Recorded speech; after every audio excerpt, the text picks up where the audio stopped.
pa tayo sa bus. Ayan. As kung sa nakikita nyo, ayan yung mga place, building.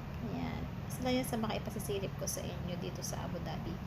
Even though hindi ko pa siya nakikita talaga dito. I mean, hindi ko pa siya nalilibot. Pero soon, hopefully, malilibot ko din tong Abu Dhabi kasi nakabase talaga ako before bago itong company to, nakabase talaga ako sa Dubai. So yun lang yung kabisado ko talaga.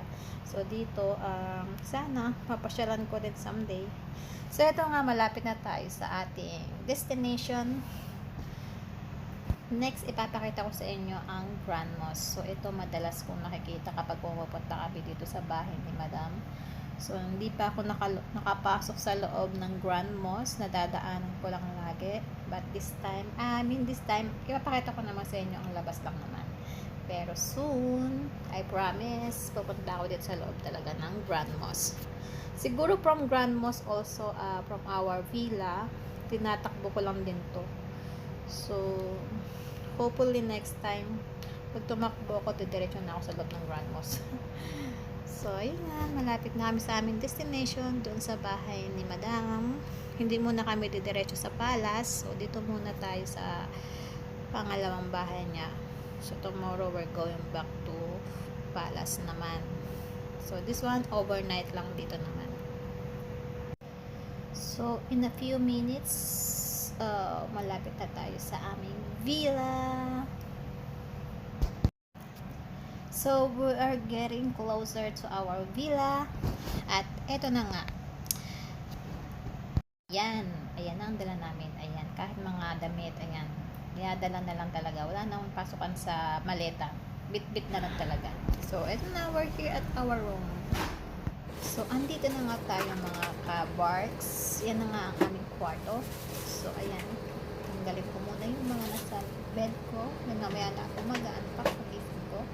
Sa ngayon, maglalagay muna ako ng mga linen bago matulog. So, ito lang naman yung ginagawa namin.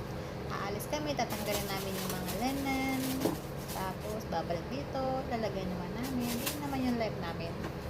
So, dito rin natututo kung maglagay kung paano mag-cover ng bed. So, hindi nga lang siya perfect. Unlike sa housekeeping.